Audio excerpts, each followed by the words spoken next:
PSSI memastikan akan ikut bidding tuan rumah putaran 4 kualifikasi Piala Dunia 2026 zona Asia, sebab Timnas Indonesia berpeluang lolos ke babak tersebut.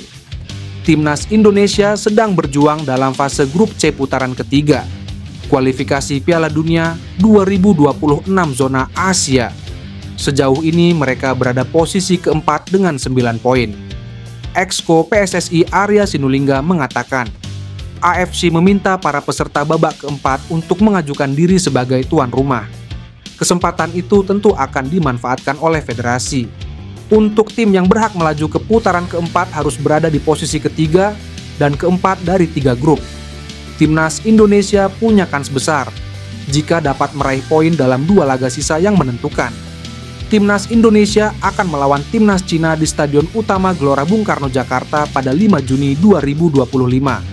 Setelah itu mereka akan melawan Timnas Jepang di Panasonic Stadium pada 10 Juni 2025. Kami ikut bidding, sudah pasti ikut bidding untuk jadi tuan rumah. Jadi tidak mungkin kita nggak ikut bidding. Kalau memang nanti kami ada proses ke sana akan lakukan. Tunggu saja, ucapnya. Rencana naturalisasi pemain masih gencar dilakukan PSSI. Makin banyak nama-nama besar yang diincar. Dalam upaya melambungkan sepak bola Indonesia ke dunia, PSSI berencana menaturalisasi gelandang Leeds United Pascal Struijk bersama 4 pemain keturunan Indonesia lainnya yang tengah bermain di luar negeri. Proyeksi PSSI itu mendapat sorotan dari media Vietnam. Dikatakan rencana gila naturalisasi itu sebagai ambisi Indonesia untuk menaklukkan dunia. Pemain yang diincar antara lain Mauro Zijlstra, Miliano Jonathans, Dien Zandbergen, dan Tristan Guijer. Khususnya, hanya Pascal Struijk yang berusia 25 tahun, selebihnya berusia antara 20 sampai 21 tahun, menunjukkan bahwa PSSI tengah membentuk masa depan jangka panjang sepak bola Indonesia. Dengan Pascal Struijk yang telah bermain untuk Leeds United selama lebih dari 5 tahun, dan memiliki nilai transfer hingga 16 juta euro atau sekitar 264 miliar rupiah. Partisipasinya serta pemain naturalisasi lainnya dapat menjadi batu loncatan penting, membantu tim Indonesia bersaing di babak kualifikasi ketiga Piala Dunia 2026 dan membidik tujuan jangka panjang seperti lolos Piala Dunia. Dengan pendekatan sistematis dan sumber daya keuangan yang kuat, PSSI telah mempertahankan perkembangan yang kuat dalam sepak bola muda dalam negeri, meskipun menghabiskan banyak uang untuk merekrut pemain naturalisasi. Ini adalah 2 arah pengembangan paralel yang dilakukan Indonesia dengan sangat baik, membantu sepak bola mereka berkembang pesat.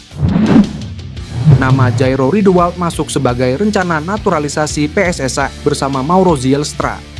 Salah satu pengamat sepak bola Indonesia, Roni Pangemanan alias Bung Ropan, memberikan sebuah informasi melalui channel YouTube miliknya. Bung Ropan menyebut bahwa pemain berusia 28 tahun itu akan ke Indonesia dalam waktu dekat. Jairo Riedewald bisa datang ke tanah air, kata Bung Ropan. Hingga artikel ini dibuat, belum pasti kapan Jairo Riedewald akan dinaturalisasi oleh PSSI. Apalagi berkasnya belum diterima oleh Kemenpora.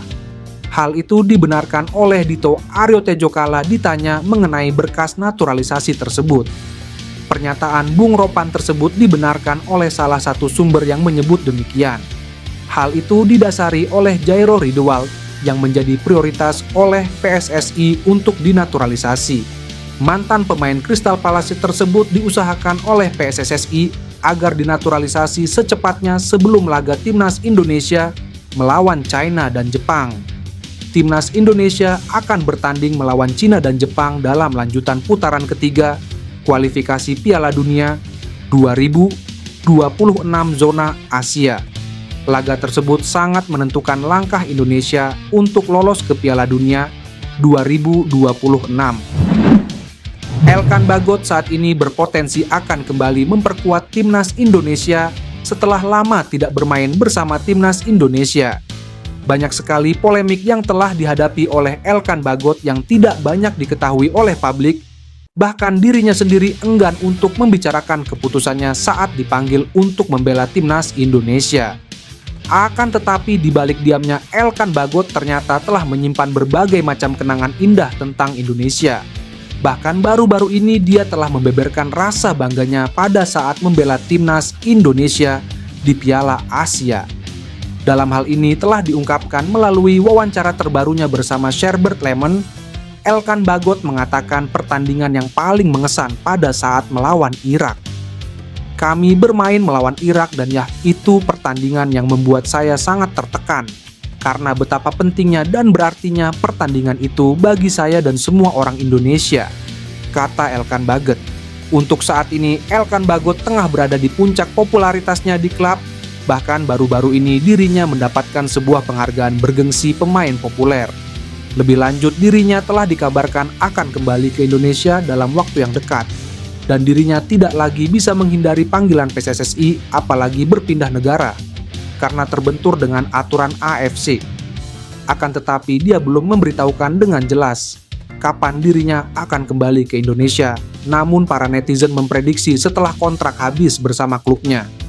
Jelang dinaturalisasi oleh PSSI untuk membela timnas Indonesia, Mauro Ziseltra menorehkan catatan apik dengan melakoni debut sebagai starter bersama klubnya, FC Volendam. Penyerang berusia 20 tahun itu melakoni debut sebagai starter saat FC Volendam menjamu Roda JC di lanjutan Eerste Divisie 2024/2005 Sabtu kemarin. Di pertandingan tersebut, Mauro Zielstra tampil selama 69 menit dan membawa timnya meraih kemenangan 3-2 atas Roda JC. Mauro Zielstra sendiri tampil sebagai striker tunggal dalam formasi 4-2-3-1. Sayangnya, ia gagal menyumbangkan gol bagi kemenangan FC Volendam. Meski begitu, penyerang keturunan Bandung ini tampil cukup apik dengan melepaskan 2 tembakan, membuat 11 operan sukses, 2 recoveries, dan memenangkan 5 dari 13 duel. Ketajaman Mauro Zielstra ini membuat namanya pun masuk dalam radar PSSI untuk dinaturalisasi guna membela timnas Indonesia. Kebetulan, Mauro Zielstra memiliki keinginan untuk menjalani proses naturalisasi usai mengirimkan dokumen-dokumennya ke PSSI untuk mempermudah urusan tersebut. Kini dirinya hanya tinggal menunggu panggilan dari PSSI untuk terbang ke Indonesia dan menjalani proses naturalisasi. Andai proses naturalisasinya tuntas, besar kemungkinan Mauro Zielstra akan diproyeksikan oleh PSSI untuk membela timnas Indonesia, kelompok umur terlebih dahulu.